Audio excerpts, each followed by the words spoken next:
El chofer del camión escolar le dio a mi hija Sofía, de 7 años, un papelito con un número de teléfono y le dijo: «Llama aquí si tu mamá no llega esta noche». Sofía entró por la puerta agarrando el papel arrugado con fuerza, arrastrando la mochila detrás de ella como si nada, y me lo entregó con las manos aún pegajosas de la merienda de la escuela. «Papi, la señora del camión me dio esto», me dijo. Yo agarré el papel sin entender bien qué estaba leyendo. Tenía un número escrito con letra medio temblorosa y abajo decía: «Contacto de emergencia. Usa este número si tu mamá no llega a casa. No le cuentes a nadie más», decía. Sentí el corazón acelerarse y me agaché para quedar frente a Sofía. «A ver, mi amor, ¿qué te dijo exactamente la señora del camión cuando te dio esto?» Sofía frunció el ceño, tratando de acordarse. Me dijo que a lo mejor mamá no llegaba hoy en la noche y que si eso pasaba, le llamara a ese número. Que era un secreto y no se lo contara a nadie, pero que a ti sí porque eres mi papá. ¿Era la señora Patterson la que siempre maneja el camión? Sofía asintió y hasta sonrió. Sí, siempre es bien buena y nos da estampitas si nos portamos bien. La señora Patterson tenía 2 años llevando a Sofía. Siempre me saludaba y se veía súper amable, como de 50 y tantos. ¿Por qué le estaría dando ese mensaje tan raro a mi hija, insinuando que su mamá no iba a regresar? ¿Mamá ya llegó?, preguntó Sofía, empezando a verse inquieta. Hice lo posible por sonreírle. Sí, mi amor, está arriba trabajando. ¿Por qué no te lavas las manos y te preparo algo rico? Apenas Sofía se fue al baño, saqué el celular y le marqué a Julia. Me contestó rápido, como distraída. «Bueno, ¿qué pasó? Estoy ocupadísima». Se oía tranquila, como siempre. «¿Estás bien? ¿Dónde andas?». Mi tono la hizo preocuparse, porque enseguida cambió su voz. «Estoy en la oficina, arriba. ¿Pasó algo?». Sentí un alivio tremendo. «Nada grave. Ahorita bajo y te cuento». Julia bajó a los 5 minutos, ya con la cara llena de preocupación. «¿Qué pasó? Te escuchabas alterado». Le enseñé el papel y le solté la historia de Sofía. Julia se puso blanca. ¿Por qué la señora Patterson le daría esto a Sofía? ¿Qué cree que me va a pasar? Nos quedamos en la cocina, viéndonos con cara de no entender nada. «¿Y si marcamos al número?», dijo Julia nerviosa. Negué. «Aguanta. Primero le voy a hablar a la escuela». Llamé a la primaria y pedí a la directora. La señora Donnelly contestó amable, pero cambió de tono cuando le conté lo que pasaba. «No entiendo, señor Harrison. La señora Patterson ha sido una empleada ejemplar por años. Debe ser un malentendido». Le leí el recado y se hizo un silencio largo. «Necesito que traiga esa nota mañana, por favor. Mientras hablo con la señora Patterson y aclaramos esto». Esa noche, Julia y yo no pegamos ojo. Nos la pasamos viendo el techo, brincando con cualquier ruido. «¿Y si ella sabe algo que nosotros no?», susurró Julia. «¿Y si hay una amenaza y ni en cuenta?». Como a las 2 de la mañana, recibí un mensaje de un número desconocido. «No vayas a la escuela mañana. No digas nada de la nota. Tu esposa está en peligro y la escuela está metida. Encuéntrame en el parque Riverside a las 6. Ven solo, señora Patterson». Le enseñé el mensaje a Julia. «Esto es una locura», dijo, cada vez más nerviosa. «¿Hablamos a la policía?». Yo tampoco sabía qué hacer. «Déjame ir a ver qué dice. Si no pasa nada, lo reportamos. Si es algo grave, mínimo sabremos a qué nos enfrentamos». A las 5:30 besé a Julia y a Sofía y manejé rumbo al parque Riverside. Encontré a la señora Patterson sentada en una banca junto al río, viéndose mucho mayor de lo que recordaba. «Señor Harrison, gracias por venir», me dijo, temblorosa. «Sé que esto suena rarísimo, pero necesito que me escuche». Me senté junto a ella, el teléfono en el bolsillo y el 911 listo. «Adelante». Tomó aire. Hace 3 semanas estaba en mi ruta cuando escuché a 2 administradores de la escuela hablando de su esposa. No sabían que los oía desde el camión. Tenía la ventana abierta estacionada frente a la escuela. Me mostró su celular y reprodujo una grabación. En el audio, aunque se oía medio borroso, se captaba a un hombre y una mujer hablando de algo que me puso la piel de gallina. «La auditoría de Julia Harrison está yendo demasiado lejos. Va a encontrar las movidas en el fondo de construcción», dijo el hombre, medio molesto. «Tenemos que hacer algo antes de que le diga al consejo la próxima semana». La mujer preguntó: «¿Qué sugieres?». El hombre bajó la voz: «Hay otras maneras de resolver problemas. Mi cuñado trabaja en una empresa que se encarga de que los problemas desaparezcan». Ahí terminó la grabación y la señora Patterson me miró muy seria. «Su esposa es contadora forense, ¿verdad? Está auditando las cuentas del distrito, ¿sí?». Asentí, sintiendo que el piso se me movía. Julia me había contado que estaba revisando algo grande del distrito relacionado con los contratos de construcción, pero según ella era rutinario. ¿Sí encontró algo o no? ¿Algo por lo que podrían querer hacerle daño?, insistió la señora Patterson, muy tensa. «No sé exactamente qué descubrió, pero sé que la directora Donnelly y el superintendente están metidos en la corrupción que ella está destapando. Cuando usted llamó ayer, se dieron cuenta de que ya sospechaban algo. Por eso le mandé el mensaje. Me sentí fatal. ¿Me está diciendo que la directora y el superintendente quieren hacerle daño a mi esposa por una auditoría? La señora Patterson me agarró el brazo con fuerza. Le di esa nota a Sofía porque no sabía cómo advertirles sin que me pusieran en la mira. Si saben que yo sé algo, seguro me toca a mí después. Me levanté de la banca y empecé a caminar de un lado a otro. ¿Y por qué no fue directo a la policía? La señora Patterson soltó una risa amarga. Porque la esposa del jefe de policía es la directora de adquisiciones del distrito. Ella misma aprueba los contratos de construcción. Todo esto va mucho más allá de la escuela. En ese momento, saqué mi teléfono y le marqué a Julia. No vayas a trabajar hoy ni salgas de la casa. Quédate con Sofía y asegúrate de que todo esté bien cerrado. Yo ya voy para allá. La señora Patterson buscó en su bolsa y sacó una USB. He estado juntando todo lo que he visto este último año. Fotos de documentos, copias de correos, grabaciones de pláticas que he escuchado. No es mucho, pero es un comienzo. Tomé la USB y le agradecí. ¿Y ahora qué va a hacer? ¿Está segura? Ella negó con la cabeza. Hoy mismo me voy de la ciudad. Tengo una hermana en Montana. Me voy a quedar con ella hasta que pase todo esto. Me miró con unos ojos tristes. Cuide a su familia, señor Harrison. Esta gente no se anda con juegos. Cuando llegué a la casa, Julia estaba en la cocina con la laptop abierta y Sofía seguía dormida arriba. «Cuéntamelo todo», me pidió. Le conté lo que me dijo la señora Patterson y le puse la grabación. «Son Donnelly y el superintendente Carson», confirmó Julia. Esas voces las reconocería donde sea. Empezó a revisar una hoja de cálculo en su compu. El distrito ha dado contratos de construcción a una empresa que se llama Summit Development desde hace 5 años. Les han pagado más de $30 millones por varios proyectos. Me mostró unas filas. Pero cuando investigué, resulta que Summit es una empresa fantasma. No tiene empleados, ni oficinas, ni historial de nada. Solo existe en papel. Me quedé viendo los números en la pantalla. Entonces, ¿a dónde fue toda esa lana? Julia sacó más papeles. El dinero entra a las cuentas de Summit y de ahí sale rapidísimo a cuentas en el extranjero, en las Islas Caimán. Alcancé a seguir la pista y todo termina regresando a cuentas personales de Carson, Donnelly y por lo menos otros 4 de la junta escolar. ¿Ya le enseñaste esto a alguien? Julia negó con la cabeza. Solo mi jefe en la firma sabe algo, pero se supone que debo entregar mis hallazgos a la junta escolar el lunes. Nadie más ha visto los detalles. Eso nos daba algunos días. Tenemos que ir directo con el FBI, ni de chiste a la policía local. Julia ya estaba cerrando su laptop. Voy a guardar todo en varias USB y mandarme copias cifradas a mi correo. Mientras ella se encargaba de eso, subí a ver a Sofía. Seguía dormida, tranquila, sin idea del problemón en el que estábamos metidos los adultos. Para las 9 ya teníamos todo preparado y estábamos por salir rumbo a la oficina del FBI en Phoenix. Pero justo cuando estaba metiendo las maletas al coche, se estacionó una camioneta negra afuera de la casa. Bajaron 2 tipos de traje y, como se movían, de inmediato me puse en alerta. «Julia, no salgas», grité, pero ella ya estaba en la puerta. Los hombres se acercaron sonriendo forzadamente, pero en sus ojos no había nada de amabilidad. «Señor Harrison, señora Harrison, venimos de Summit Development. Sabemos que hay cierta confusión con nuestra empresa y queremos aclarar las cosas». Fui directo por mi teléfono. «No sé de qué hablan. Váyanse de aquí». El más alto sonrió con frialdad. «Creo que sí sabe, señora Harrison. Nos avisaron que hizo una auditoría con información equivocada. Queremos ver sus hallazgos antes de que los comparta con alguien». Julia contestó firme. «No discuto mi trabajo con nadie fuera de los canales oficiales. Si Summit tiene algo que decir, que lo haga con mi firma». El otro tipo se adelantó. «Señora Harrison, de verdad creo que no entiende lo importante que es resolver esto en privado. Por el bien de todos». La amenaza era clarísima. Tomé mi celular. «Tienen 3 segundos para largarse». El alto soltó una risa burlona. «Señor Harrison, aunque llame a la policía, no le va a servir de nada, pero ahí le dejo esto para que lo piense. Tienen una hija muy linda, ¿no?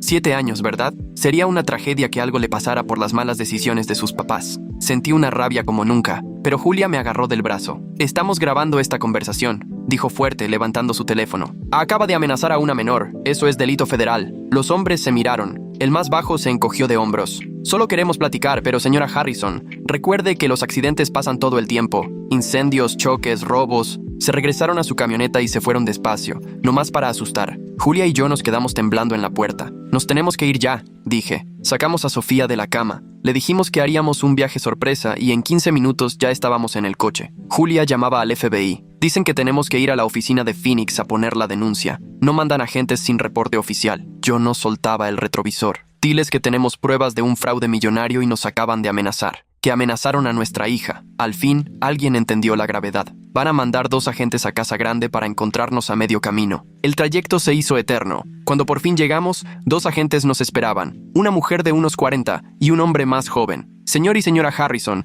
soy la agente especial Rebecca Foster. Él es David Park. Pasen, por favor. Durante 3 horas les contamos todo. Julia mostró su auditoría, yo les puse la grabación de la señora Patterson y la USB, les contamos lo de los tipos que amenazaron a Sofía. La agente Foster escuchó todo con atención y tomaba notas. Cuando terminamos, ella y Park se miraron serios. Lo que encontraron es parte de una investigación mucho más grande, nos dijo Foster. El FBI lleva 1 año tras la corrupción en el gobierno local. Su auditoría nos dio el dinero que no podíamos rastrear. Sentí alivio, pero también coraje. Si ya sabían todo esto, ¿por qué no nos protegieron? Park contestó. No sabíamos que los involucrados ya se habían enterado de nuestra investigación. Alguien les avisó de su auditoría. Eso significa que tenemos una filtración. Foster asintió. Podemos conseguirles un lugar seguro mientras aceleramos el caso. Con lo que trajeron, deberíamos obtener órdenes de cateo rápido. Pero tengo que ser honesta, esto se va a poner complicado. Van a ser testigos en un juicio federal y su vida va a cambiar por mucho tiempo. Julia y yo nos vimos. No hay de otra, dije al fin. Si no les echamos la mano para frenar a esta gente, van a seguir robando y amenazando a quien se les cruce. El FBI nos puso en un hotel bajo identidades falsas. Al principio, Sofía estaba emocionada, como si fuera una aventura, pero después de unos días empezó a preguntar cuándo íbamos a volver a casa. La agente Foster nos llamaba cada cierto tiempo con noticias. Ya habían cateado la casa de Carson, las propiedades de Donnelly, las oficinas de Summit Development y hasta las casas de los de la junta escolar. Encontraron pruebas de fraude, lavado de dinero y sobornos. Resultó que en 7 años se habían clavado casi $50 millones, pero aún no daban con los 2 sujetos que nos habían amenazado. Tenemos sus caras por la cámara de tu timbre, pero no aparecen en ninguna base de datos. Sin nombres está cañón rastrearlos. 3 semanas de estar bajo resguardo y suena mi teléfono con un número desconocido. ¿El señor Harrison? Le habla la señora Patterson. Me sorprendió oírla. ¿Está bien? Se escuchaba nerviosa. Estoy a salvo, pero necesito contarle algo. He estado al tanto de las noticias de las detenciones. Ya agarraron a Carson y a Donnelly, pero hay alguien más que sigue libre. Sentí que el corazón se me quería salir. ¿Quién? Se quedó callada un buen rato. El alcalde Buchanan fue el que movió todo desde el inicio. Carson y Donnelly le rendían cuentas a él. Él fue quien inventó Summit Development. El FBI ni siquiera sabe que está metido. Me explicó que tenía más pruebas. Correos entre Buchanan y Carson, movimientos bancarios con transferencias a cuentas a nombre de la esposa. Pero señor Harrison, Buchanan ya se enteró que el FBI lo trae en la mira. Estoy segura que va a intentar huir, y antes de eso va a querer deshacerse de cualquiera que pueda testificar en su contra. En ese momento le hablé a la agente Foster. Menos de un día después, ya había pruebas suficientes para pedir una orden de arresto contra Buchanan, pero cuando llegaron los agentes a su casa, ya se había pelado. Su esposa dijo que estaba de viaje de negocios, pero no había ni un vuelo reservado a su nombre. Buchanan está prófugo, me dijo Foster. Por lo que hallamos en su casa, creemos que está tan desesperado que puede hacer cualquier cosa. Les recomiendo que los cambiemos de lugar cuanto antes. Esa noche, mientras empacábamos, se activó la alarma contra incendios. El personal del hotel dijo que seguro era falsa, pero a mí no me olió bien. Agarré a Sofía y a Julia y nos fuimos corriendo por las escaleras. Mientras bajábamos a toda prisa, escuché pasos subiendo fuerte. «Sigue, Julia», le dije, empujándolas adelante mientras me volteaba para ver quién venía. Era uno de los tipos que había estado en nuestra casa, el chaparro. Traía algo en la mano que parecía un arma, y al verme, aceleró el paso. Hice lo único que se me ocurrió. Me le aventé encima. Nos estrellamos contra la pared y ambos soltamos un gruñido. El arma salió volando por las escaleras. Él era más fuerte y me tenía atorado en segundos, apretándome el cuello con el antebrazo. «Debiste aceptar el trato», murmuró entre dientes. No podía respirar. Empecé a ver manchas negras. De pronto, escuché a Julia gritar: «¡FBI! ¡Al suelo!». La agente Park había estado afuera de nuestro cuarto, y al oír la alarma, llegó en chinga. El tipo me soltó y salió corriendo escaleras arriba. Desapareció por una puerta. Me dejé caer contra la pared, sin aire, mientras Park pedía refuerzos. El tipo se les peló, pero ya no quedaba duda de que Buchanan realmente nos quería hacer daño. Nos movieron a una casa de seguridad federal, con guardias armados todo el día. Buchanan vació sus cuentas offshore,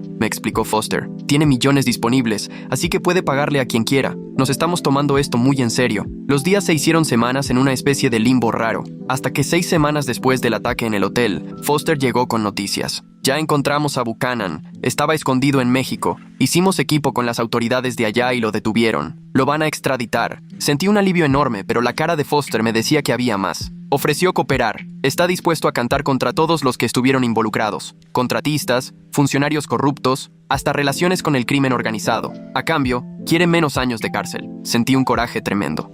¿Intentó matarnos y ahora quiere que le bajen la condena? Foster asintió con cara comprensiva. Su testimonio nos va a ayudar a tumbar una red de corrupción que va mucho más allá de su ciudad. A veces toca hacer estos tratos. El juicio fue 8 meses después. Julia y yo testificamos. La señora Patterson declaró por videollamada desde Montana porque tenía miedo de regresar. Los 2 sujetos que nos amenazaron nunca aparecieron. Buchanan recibió 12 años en una prisión federal. Carson y Donnelly, 8 años cada uno. Los miembros de la junta escolar recibieron diferentes condenas. Por fin, 10 meses después de que empezó todo, nos dejaron regresar a casa. La casa se sentía extraña, como si ya no fuera nuestra. Sofía tuvo que cambiar de escuela. No podíamos arriesgarnos a regresarla donde el director había planeado matar a su mamá. Llevaba meses en terapia, tratando de entender un trauma que le rebasaba. Julia dejó su trabajo y empezó a ayudar al FBI como consultora en casos de fraude. Después de todo esto, no pudo volver a una vida normal de contadora. La señora Patterson nunca volvió a la ciudad. Perdió trabajo, casa y comunidad solo por hacer lo correcto. Seguimos en contacto, y cada Navidad le mando una tarjeta de regalo, agradeciéndole por habernos salvado la vida. Todo esto nos cambió.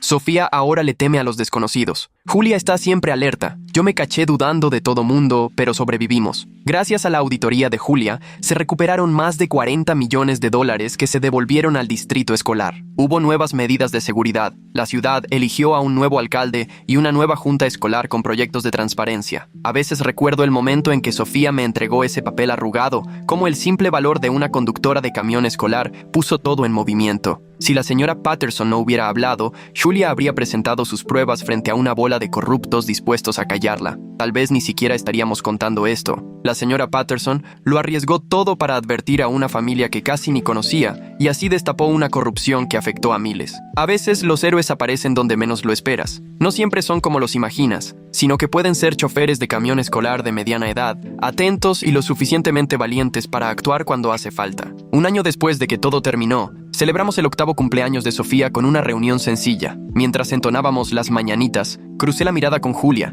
que estaba al otro lado de la mesa, y ambos sonreímos con alivio. Lo habíamos logrado. Habíamos sobrevivido a algo que pudo habernos destruido. Esa noche, ya en el porche trasero, Julia me preguntó, ¿alguna vez te arrepientes? Nuestra vida sería mucho más fácil si yo no hubiera notado las inconsistencias. Se quedó pensando un momento. Luego contestó, no, porque esa gente estaba robando a los niños y a toda la comunidad. Si me hubiera hecho de la vista gorda, no podría vivir tranquila conmigo misma. 3 años después, fuimos hasta Montana a visitar a la señora Patterson, que ya trabajaba en un centro comunitario y se veía más en paz. Durante la cena nos confesó, no me arrepiento de lo que hice, pero sí me pesa no haber actuado antes. Quizá entonces ustedes se habrían ahorrado tanto sufrimiento. Le respondí con un movimiento de cabeza. Hiciste lo que pudiste con lo que sabías, y arriesgaste todo para ayudar a personas que ni siquiera conocías bien. Eso es lo único que cuenta, y de eso no tienes nada de qué arrepentirte. Todavía por años siguieron las repercusiones. Se abrieron nuevas investigaciones en otros departamentos, hubo más personas detenidas,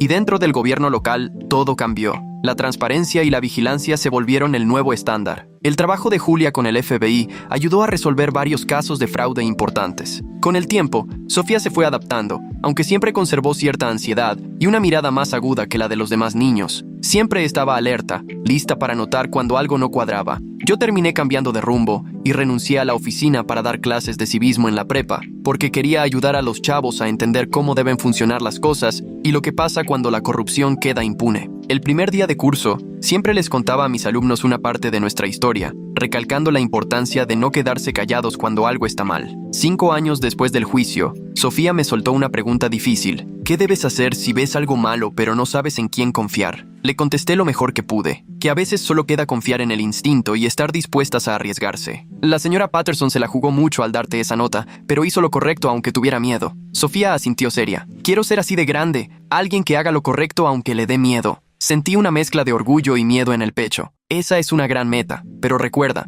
hacer lo correcto no significa hacerlo sola. Siempre busca gente en quien confíes, crea tu red y cuídate mientras ayudas a los demás. 10 años después de la nota, la ciudad organizó una ceremonia para reconocer a Julia por su papel destapando la corrupción. La señora Patterson voló de regreso para el evento, la primera vez que volvía desde que tuvo que irse. Cuando le entregaron el premio al servicio ciudadano, Todo el auditorio se puso de pie, y la ovación duró casi 5 minutos. En su discurso, la voz de la señora Patterson temblaba, pero poco a poco fue ganando fuerza. No soy una heroína, solo soy alguien que no pudo hacérsela indiferente cuando supo que algo estaba mal. Tuve miedo durante semanas, pero pensé en todos los niños de mi camión y entendí que quedarme callada sería peor que cualquier consecuencia. Sofía, ya con 17 años, tenía lágrimas bajándole por la cara. Después nos fuimos todos a cenar. La familia, la señora Patterson, el agente Foster, que ya estaba jubilado, y Dylan Martínez, un joven testigo que ahora era abogado combatiendo la corrupción. Julia levantó su copa y dijo: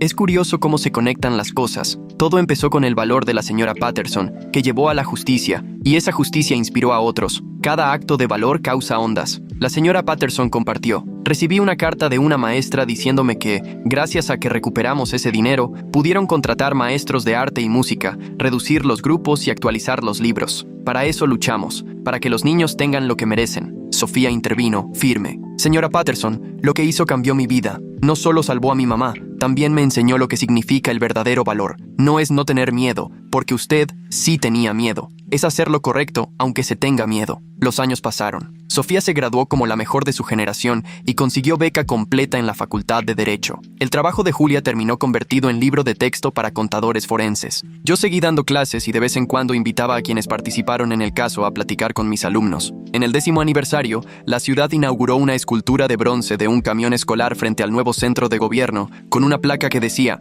«En honor a quienes eligen el valor sobre la comodidad, la verdad sobre el silencio y la justicia sobre la conveniencia». La señora Patterson estuvo presente, un poco más grande pero con una dignidad tranquila. «Esto es demasiado», susurró. «No merezco un monumento». Julia la abrazó. «Salvaste vidas, desenmascaraste criminales e inspiraste a toda una comunidad a exigir algo mejor. Eso merece ser recordado». Esa noche, organizamos una reunión con todos los que habían sido clave en la historia. Sentados alrededor de la fogata, Dylan comentó: «Siempre pienso en lo que pudo ser diferente. En otra realidad, la señora Patterson calla por miedo. Julia presenta pruebas ante una junta corrupta y pasa algo terrible. Tantas cosas que pudieron salir mal, pero no salieron porque alguien decidió actuar. La señora Patterson observó el fuego. A veces pienso en esa versión de mí que se quedó callada. Tal vez habría seguido con una vida cómoda, pero sabiendo que pude haber evitado un daño y decidí no hacerlo. No quiero ser esa versión de mí». Sofía, ya lista para la Facultad de Derecho, intervino segura: «Eso es lo que quiero enseñarles a mis clientes.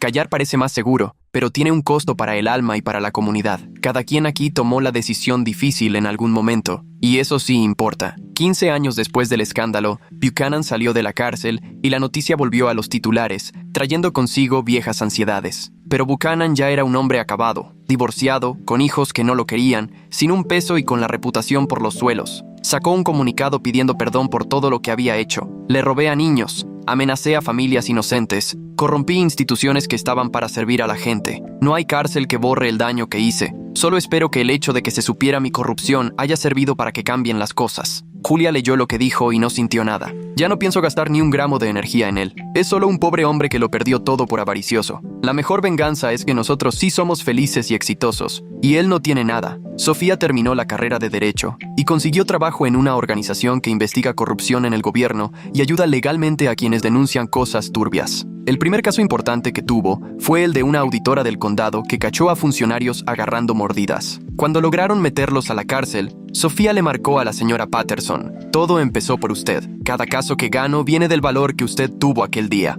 20 años después de la famosa nota, armamos una reunión con todos los involucrados en el caso de corrupción. Fue más de un centenar de personas: exagentes del FBI, abogados, denunciantes, periodistas, algunos criminales reformados que testificaron, maestros que conservaron su trabajo, estudiantes a los que les cambió la vida. Hubo discursos y anécdotas de cómo ese caso impactó a muchísima gente. Una maestra contó que, gracias a los fondos recuperados, el distrito pudo aumentarle el sueldo y así evitó dejar la vocación. Un chavo, ahora ingeniero, contó que las instalaciones nuevas lo inspiraron para diseñar espacios educativos. En la reunión, Sofía dio un discurso que hizo llorar a más de uno. Tenía 7 años cuando todo esto empezó. No entendía bien lo que pasaba, solo recuerdo que una señora buena onda me dio un papel, y ese gesto le salvó la vida a mi mamá, y cambió la mía para siempre. Yo me hice abogada por usted, señora Patterson. Peleo contra la corrupción por usted. Todo lo bueno que logre en mi carrera es parte de lo que usted sembró. Todo el auditorio se puso de pie y aplaudió como 5 minutos. Al final de la reunión, Nos quedamos viendo una línea del tiempo en fotos, desde aquella primera nota hasta 20 años de cambios. ¿Cuántas veces esto pudo haber sido distinto?, murmuró Julia.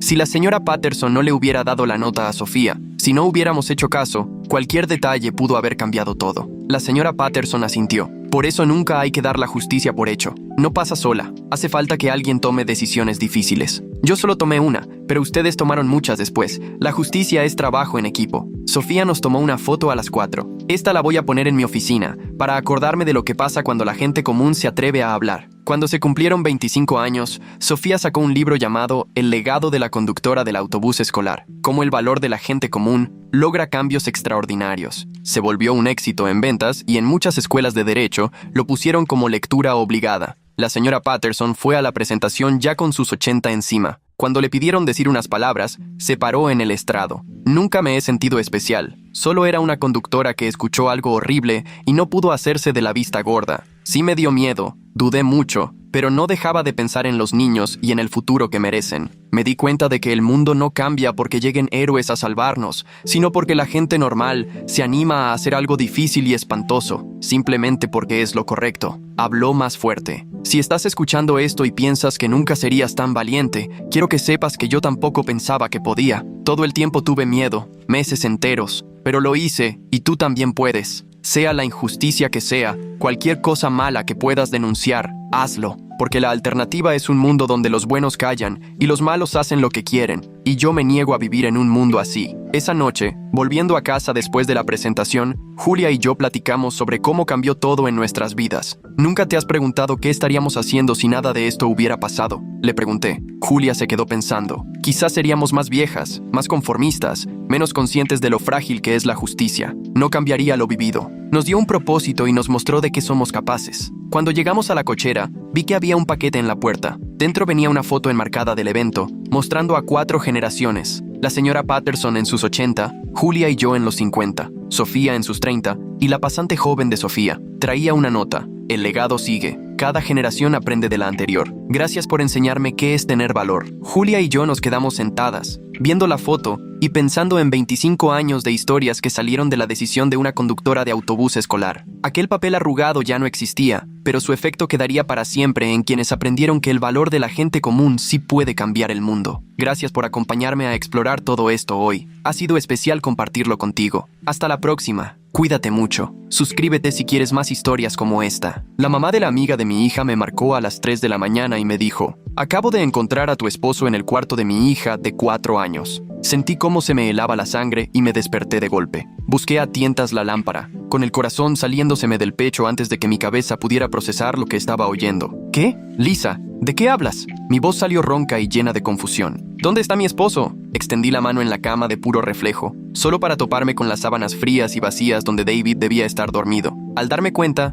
sentí un nudo en el estómago. La voz de Lisa del otro lado temblaba entre enojo y algo más. Tal vez miedo, tal vez asco. Está aquí, en mi casa. Me desperté para ir al baño y vi que había luz bajo la puerta de Mía. Cuando abrí, tu esposo estaba parado junto a la cama de mi hija, con el celular en la mano. Ella estaba dormida, Amanda. Él le estaba tomando fotos mientras dormía. Todo el cuarto empezó a darme vueltas mientras trataba de procesar lo que estaba oyendo. No podía ser real. David estaba junto a mí cuando me dormí, a las 11 de la noche. ¿Cómo podía estar en la casa de Lisa, en el cuarto de su hija, a las 3 de la mañana? Lisa, debe haber un error. David está aquí, está dormido justo a un lado de mí, dije. Pero en cuanto encendí la lámpara y vi el hueco vacío a mi lado, sentí que las palabras se me atoraban. Su almohada seguía hundida, pero las sábanas estaban heladas. Me levanté de un salto y recorrí la casa revisando cuarto por cuarto, el teléfono pegado a la oreja. ¡David! ¡David!, grité, pero nadie contestó. Las llaves ya no estaban en el gancho junto a la puerta, y su cartera había desaparecido del tocador, donde siempre la dejaba. «No está aquí», susurré, con las piernas a punto de doblarse. «Dios mío, Lisa, no está aquí». Escuché la respiración entrecortada de Lisa, y de fondo la voz de un hombre, que seguro era su esposo Kevin, gritando algo que no entendí. «Ya llamé a la policía», me dijo Lisa, ahora con la voz fría, firme. «Ya vienen para acá. Kevin lo está deteniendo en la sala. Amanda, necesito que entiendas algo. Si mi esposo no me hubiera parado, yo misma lo habría lastimado. Te lo juro, habría hecho cualquier cosa por lo que le estaba haciendo a mi hija». Mi cabeza era un torbellino, tratando de encontrarle sentido a todo esto. ¿Pero qué estaba haciendo exactamente? ¿Segura que estaba tomando fotos? Igual solo estaba viendo que estuviera bien. Debe haber alguna explicación. Y aunque lo decía, sabía que sonaba desesperada y hasta ridícula. Lisa soltó una risa amarga. ¿Revisando que estuviera bien? Tu marido no tiene nada que hacer en mi casa a las 3 de la mañana. Encontramos la puerta sin seguro y seguro sabía dónde escondemos la llave de repuesto. Y sí, estoy segura de las fotos. Literalmente tenía el teléfono apuntando a la cama de mi hija cuando encendí la luz. La cámara estaba abierta. Hizo una pausa y escuché cómo se le cortaba la voz. Ella estaba en shorts y camiseta de tirantes, Amanda. Duerme así porque hace calor. Y él no lo terminó, pero no hacía falta. Era obvio y me llenó de terror. Sentí náuseas. Voy para allá en este momento. No lo dejes ir. No dejes que borre nada. Le voy a llamar a mi hija. Colgué y marqué corriendo el número de Emma, mi hija de 15 años. Contestó medio dormida y molesta al cuarto timbrazo. ¿Mamá? Son las 3 de la mañana. ¿Qué pasa? Emma, mi amor, necesito que me escuches muy bien y me contestes con la verdad. ¿Alguna vez tu papá te ha hecho algo raro a ti o a alguna de tus amigas? ¿Alguna vez te ha hecho sentir incómoda o te ha tomado fotos sin que te dieras cuenta? Hubo un silencio larguísimo y en ese silencio entendí todo. ¿Emma? Dije cada vez más angustiada, sintiendo cómo el pánico me iba comiendo. Emma, contéstame ya. Por fin habló, con una vocecita asustada como nunca le había oído. Mamá, no pensé que fuera tan grave. Yo creí que estaba exagerando. Me temblaban tanto las manos que casi tiro el teléfono. ¿Cómo que no era tan grave? ¿Qué hizo? Emma empezó a llorar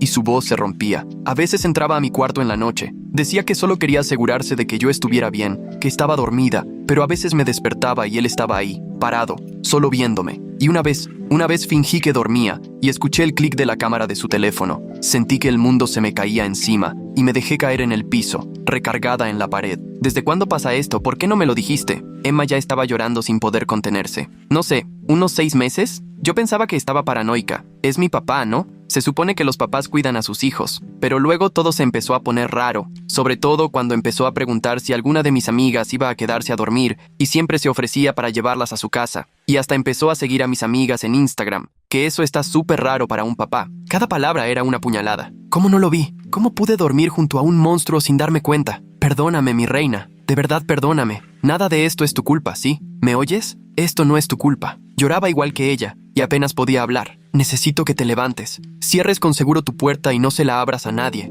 solo a mí. Voy a casa de Lisa a arreglar esto con tu papá y en cuanto pueda regreso contigo. No abras, ni aunque él regrese, ¿entendiste? Sobre todo si él regresa. Emma solo podía responder con miedo. Mamá, ¿qué está pasando? ¿Dónde está mi papá? Respiré hondo, temblando. A tu papá lo acaban de encontrar en el cuarto de Mia tomándole fotos mientras dormía. Ya llamaron a la policía. Mi amor, necesito que seas fuerte. Cierra la puerta y en cuanto pueda llego a la casa. Me vestí sin pensar, agarré las llaves y me fui corriendo al coche. Lisa vive a 10 minutos, pero llegué en 6, pasándome 2 semáforos en rojo sin que me importara nada. Al llegar ya había 2 patrullas afuera, bañando la calle en luces rojas y azules. Los vecinos empezaban a salir a asomarse, curiosos por el alboroto. Crucé la banqueta corriendo y un oficial me detuvo. Señora, no puede pasar ahora. Temblaba tanto que me costaba hablar. Mi esposo está adentro. Soy Amanda Morrison. Lisa me llamó. La cara del oficial cambió. Ahora parecía sentir lástima y hasta repulsión. Señora Morrison, necesito que espere aquí mientras procesamos la escena. Su esposo está siendo interrogado. Por la ventana vi a David en el sillón, pálido y asustado, con Kevin parado a su lado como si no fuera a dejarlo ni un segundo. 2 oficiales hablaban con Lisa, que lloraba y gesticulaba. No vi a Mia por ningún lado. Seguro estaba arriba, ojalá dormida y sin enterarse de la pesadilla que pasaba en su casa. Una oficial, de esas que se ven amables pero firmes, se me acercó. Señora Morrison, soy la oficial Sarah Chen. Necesito hacerle algunas preguntas. ¿Cuándo fue la última vez que vio a su esposo esta noche? Traté de hacer memoria entre la confusión. Nos acostamos como a las 11. Los 2 estábamos en la cama. Me dormí y él seguía ahí. Me despertó la llamada de Lisa a las 3. Y él ya no estaba. La oficial Chen tomaba notas. ¿Él le avisó que iba a salir? ¿Lo notó raro o inquieto? Negué. No, todo estaba normal. Vimos la tele y me dio las buenas noches como siempre. Decirlo en voz alta me parecía irreal, como si hubiera pasado en otra vida. Oficial, mi hija me acaba de decir que desde hace 6 meses él entra a su cuarto en la noche y le toma fotos mientras duerme. Yo no sabía nada, se lo juro, no tenía idea. La cara de la oficial Chen se endureció. Vamos a necesitar hablar con su hija también. ¿Está segura ahorita? Asentí. Está en casa, con la puerta cerrada. Le pedí que no abra a nadie. Chen avisó por radio a otro oficial y de inmediato pidió que mandaran una patrulla a mi casa para revisar a Emma. En ese momento la puerta principal se abrió y David salió esposado. Cuando me vio, su expresión se transformó completamente y quiso acercarse, pero los policías se lo impidieron. Amanda, por favor, tienes que escucharme. No es lo que parece. Te juro que te lo puedo explicar. Tan solo escucharlo me revolvía el estómago. No te atrevas a hablarme, ni lo intentes. Me alejé de él, sintiendo que mi cuerpo se movía solo. Estabas en el cuarto de una niña tomándole fotos mientras dormía. ¿Qué explicación puedes tener para eso? David me veía con los ojos fuera de sí, desesperado. Solo estaba revisando que estuviera bien. Emma me pidió que checara a Mia porque estaba preocupada por ella. No estaba tomando fotos, solo... La mentira era tan descarada, tan miserable, que hasta él mismo pareció darse cuenta de lo absurdo que sonaba. La oficial Chen se metió entre los dos. Señor Morrison, tiene derecho a guardar silencio. Le recomiendo que lo haga. Mientras lo subían a la patrulla,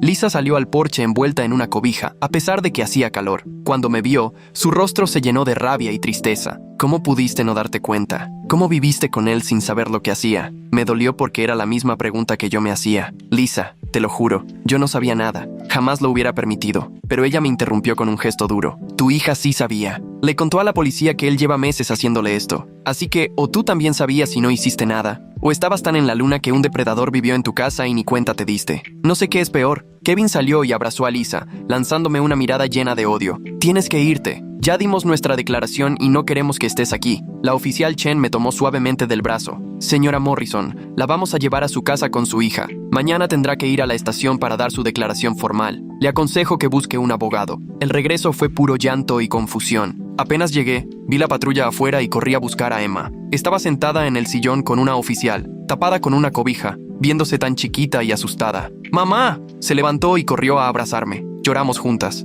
Perdóname, mi amor. Perdóname por no haberte protegido. No dejaba de repetirlo, como si eso pudiera arreglar algo. La oficial, cuyo gafete decía Martínez, habló con mucha calma. Señora Morrison, mañana necesitamos que Emma vaya a la estación a dar su declaración. También hay algunos procedimientos que debemos seguir. Entrevistas forenses, revisar los aparatos a los que su esposo tuvo acceso. Va a ser un proceso fuerte, pero es necesario para armar el caso. Asentí, sin soltar a Emma ni un segundo. ¿Y ahora qué va a pasar con él? La oficial Martínez tenía una expresión muy seria. Está detenido por allanamiento, voyerismo, y si se encuentran imágenes en su teléfono, también por posesión de material ilegal relacionado con menores. Dependiendo de lo que salga en la investigación, pueden agregarle más cargos. Por la gravedad de lo que se le acusa y la evidencia que hay, lo más probable es que no salga bajo fianza. Cuando se fue la oficial, Emma y yo nos quedamos despiertas toda la noche platicando. Ella me contó todo. Cómo David empezó a meterse a su cuarto cada vez más seguido, diciéndole que estaba preocupado por ella. Cómo eso fue empeorando hasta que se quedaba parado viéndola dormir. Cómo varias veces lo cachó tomándole fotos, pero él siempre se inventaba una excusa. Que estaba documentando cómo había crecido, que le mandaba fotos a su abuela,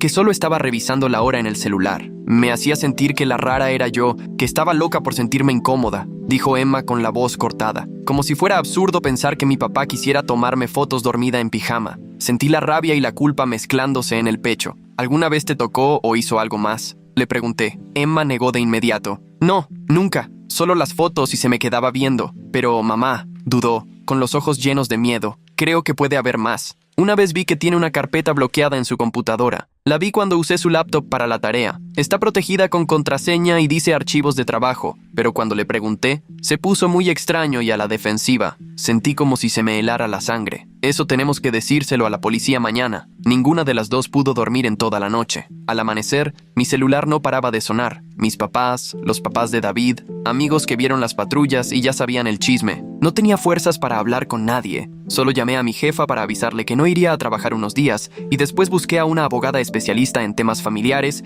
y casos como este. Michelle Brennan, la abogada, me dio cita esa misma tarde. Cuando llegamos nos escuchó con atención y fue tomando notas. Cuando terminé, se recargó en la silla y respiró hondo. Señora Morrison, se lo voy a decir de frente. Por lo que me cuenta, su esposo va a terminar en la cárcel. La única pregunta es por cuánto tiempo y por cuáles delitos exactamente. Luego miró a Emma con compasión. El hecho de que lo hayan atrapado en el acto, que seguramente haya fotos en su teléfono y que posiblemente tenga antecedentes con su propia hija, es el tipo de caso que a cualquier fiscal le gustaría tener. Pero también significa que los próximos meses van a estar muy duros para las dos. Michelle nos explicó que vendría la revisión forense de todos los aparatos de David, entrevistas para Emma e incluso para otros niños con los que él haya convivido y la posibilidad de llegar a un juicio si no hay acuerdo. Prepárense, porque van a salir cosas fuertes. Si hay una carpeta bloqueada en su computadora, es por algo. La policía va a entrar y lo que encuentren... No terminó la frase, pero su mirada decía todo. Al día siguiente, Emma tuvo que declarar ante una detective de delitos contra menores. No me dejaron entrar, solo escuchaba a Emma llorar tras la puerta. Cuando salió la detective, una señora llamada Sandra Williams traía el rostro muy serio. Señora Morrison, su hija fue muy valiente. Nos dio información que va a ser clave para el caso. Williams dudó antes de seguir. Necesito prepararla para lo que seguramente vamos a encontrar. Por lo que declaró su hija y lo que ya sabemos, su esposo encaja en el perfil de alguien que lleva más de 6 meses haciendo estas cosas. Vamos a contactar a otras familias, amigas de Emma, vecinos, cualquier persona con la que su esposo haya convivido seguido. Sentí que iba a vomitar. ¿Cree que hay más víctimas? Williams asintió despacio. Creo que su esposo es un depredador que ha sido muy paciente y cuidadoso. Los hombres así no empiezan metiéndose a casas ajenas y tomando fotos a un niño. Van subiendo el nivel poco a poco, iban probando hasta dónde podían llegar. Estoy segura de que, cuando investiguemos más a fondo, vamos a encontrar un patrón, dijo, y tenía razón. En la semana siguiente, mientras la noticia del arresto de David se regaba por todos lados en la comunidad, otras 3 familias se acercaron a contar cosas. Una vecina contó que David se ofreció a ayudar a su hija de 12 años con las tareas de matemáticas. Los papás de una amiga de Emma se acordaron de que David era siempre el más entusiasta para apuntarse como voluntario en las excursiones escolares. Una familia de la iglesia mencionó que su hija se sentía incómoda cerca de David, pero no sabía explicar por qué. Cada historia era una pieza más de un rompecabezas horrible en el que había vivido sin darme cuenta. El peritaje que hicieron a los dispositivos de David fue peor de lo que imaginé. La detective Williams me citó en la estación para informarme en persona lo que habían encontrado antes de que saliera en las noticias. Señora Morrison, voy a ser muy clara, porque necesita entender la gravedad de lo que tenemos entre manos. Su esposo tenía más de 3,000 imágenes y videos en su computadora y teléfono. Algunas son de su hija, algunas de sus amigas, otras de niños del vecindario, y otras, hizo una pausa, apretando la mandíbula del coraje, fueron descargadas de internet y son material ilegal relacionado con menores. Sentí que el aire se me iba. 3,000 imágenes. Mi esposo, el hombre con el que llevaba 17 años casada, había estado juntando fotos de niños, quién sabe desde cuándo, y todo justo aquí, en mi casa. La carpeta bloqueada que mencionó Emma tenía la mayoría del material, siguió Williams. Había sido muy cuidadoso para esconder lo que hacía, usaba aplicaciones encriptadas y guardaba cosas en la nube, pero nuestro equipo de tecnología es muy bueno para rastrear estas cosas. Se acercó, seria. Señora Morrison, necesito hacerle una pregunta y quiero que me conteste con total honestidad. ¿Alguna vez sospechó de algo? ¿Hubo señales que a lo mejor dejó pasar o trató de justificar? Quise decir que no. Quise convencerme de que todo me había tomado por sorpresa. Pero en cuanto repasé recuerdos, empezaron a aparecer pequeños detalles. Momentos en que entraba a la oficina de David y él cerraba la laptop de inmediato. Su insistencia en tener una contraseña en el celular que ni yo conocía. La manera en que siempre se ofrecía a llevar a Emma y sus amigas a todas partes, aunque fuera incómodo. Cómo animaba a Emma a invitar amigas a dormir y siempre encontraba un pretexto para subir varias veces en la noche. Yo pensé que solo era un buen papá, susurré, mientras las lágrimas me corrían por la cara. Estaba al pendiente, interesado en la vida de Emma. Se supone que eso hacen los papás, ¿no? Nunca se me ocurrió... Williams me pasó un pañuelo. Esto no es su culpa. Estos hombres son expertos para manipular y esconden muy bien lo que hacen. Se presentan como el papá perfecto, el vecino amable, el adulto confiable. Así es como logran pasar desapercibidos. Abrió una carpeta. También vamos a tener que revisar tus cuentas. En casos así, a veces hay movimientos que pueden indicar otras cosas. Compras de equipo, pagos a páginas de internet, cosas así. El mes siguiente fue un infierno. Mi vida entera fue revisada por autoridades, abogados y, al final, por los medios. En las noticias locales salía el escándalo. Ingeniero de software, respetado, arrestado por pornografía infantil. Los vecinos o me ignoraban por completo o me miraban con desconfianza y juicio. En la escuela de Emma la trataban como si tuviera algo contagioso solo por ser mi hija. Recibí cartas de odio. Alguien pintó con aerosol casa de depravados en la puerta del garage. Tuve que sacar a Emma de la escuela y organizar para que terminara el año a distancia porque el acoso ya era intolerable. Los papás de David me llamaron llorando, convencidos de que debía ser un error, que su hijo jamás sería capaz de algo así. Cuando les expliqué las pruebas, me acusaron de estar mintiendo,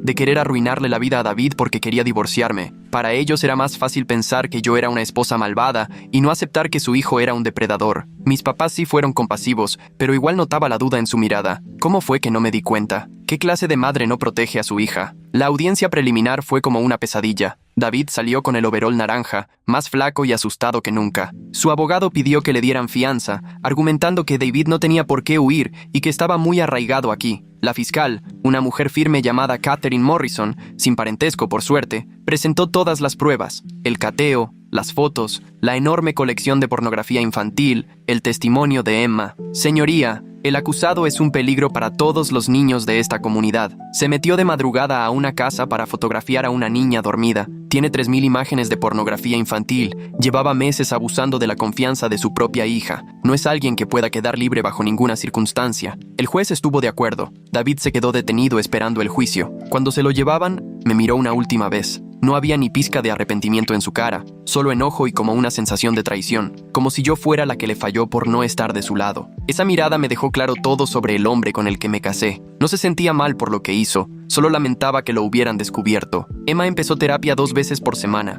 Su terapeuta, la doctora Rachel Goldman, era especialista en trauma y abuso. Después de las primeras sesiones, la doctora Goldman me pidió hablar a solas. Emma está enfrentando un trauma muy complejo, no solo por lo que hizo su papá, sino por la culpa de no haber hablado antes, por las otras víctimas y por todo lo que le ha tocado vivir a la familia. Va a necesitar mucho apoyo por bastante tiempo. Hizo una pausa y me miró. También creo que tú deberías considerar la terapia, Amanda. A ti también te lastimaron, aunque de otra manera. Traicionaron tu confianza. Se te cayó el mundo. Eso también es un trauma. Así que empecé a ir con mi propio terapeuta, el doctor Michael Torres. En las sesiones, poco a poco fui desmenuzando la culpa, el enojo, la sensación de haber sido traicionada. No dejo de pensar en todas las veces que estuvimos juntos, le conté en una sesión. En todos esos momentos en que me decía que me amaba. ¿Alguna vez fue verdad? ¿O solo era una fachada? ¿Solo fingía para verse normal? El doctor Torres me ayudó a entender que tal vez nunca tendría respuestas satisfactorias a esas preguntas. La persona que creías conocer no existe, me dijo con mucha empatía.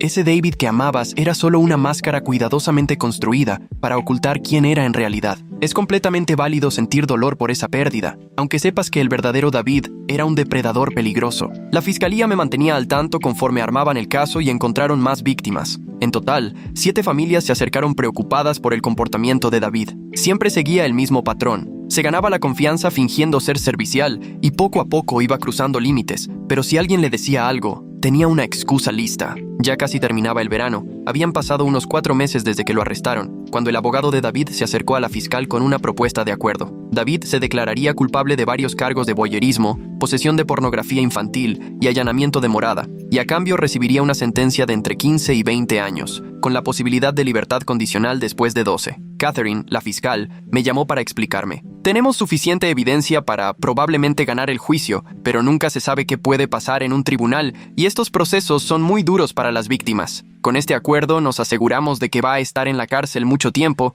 y evitamos que Emma y los demás niños tengan que pasar por el trauma de testificar. Le pregunté a Emma qué pensaba. Se quedó callada un buen rato antes de contestar. No quiero testificar. No quiero sentarme en una sala donde todos analicen lo que dije o hice. Solo quiero que esto termine. Así que aceptamos. El día de la sentencia, la sala estaba llena. Familias de las víctimas, prensa, curiosos. Cada familia pudo dar su declaración sobre el impacto que esto tuvo en sus vidas. Lisa fue la primera, y aunque la voz le temblaba de coraje, habló claro sobre lo que fue encontrar a ese hombre en el cuarto de su hija, las pesadillas que su niña tiene ahora, las sesiones de terapia, la pérdida de su inocencia y seguridad. Varios padres contaron historias parecidas. Cuando me tocó a mí, me paré frente al estrado y por primera vez desde que arrestaron a David, lo miré directamente. No sé quién eres, le dije, con la voz firme aunque las manos me temblaban. Pensé que te conocía, pensé que te amaba, pero esa persona que amaba era una mentira. El hombre que está aquí sentado es un desconocido para mí y un monstruo para nuestra hija. Luego me dirigí al juez. Su señoría, a mi hija le arrebataron su infancia, su sentido de seguridad,